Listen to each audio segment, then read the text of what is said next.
কিংবদন্তির সঙ্গীত শিল্পী সাবিনা ইয়াসমিন আইসিইউতে।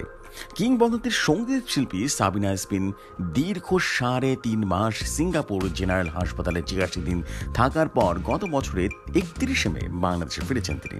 এদিকে শুক্রবার ৩১ জানুয়ারি রাজধানীর এক ৫ তারকা হোটেলে আমাদের সাবিনা ইয়াসমিন আমি আছি থাকবো শিরোনামে অনুষ্ঠানে গান পরিবেশনার সময় অসুস্থ হয়ে পড়েন তিনি। পরে তাৎক্ষণিক তাকে রাজধানীর একটি হাসপাতালে চিকিৎসার শেষে ছেড়ে দেওয়া হয়। শনিবার সকালে আবারও অবস্থার অবনতি হলে তাকে রাজধানীর পপুলার হাসপাতালে ভর্তি করানো হয়।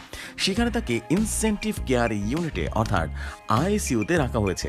গণমাধ্যম বিষয়টি নিশ্চিত করেছেন গাজী মাজহারুল আনোয়ারের মেয়ে সঙ্গীত শিল্পী দিঠি আনোয়ার।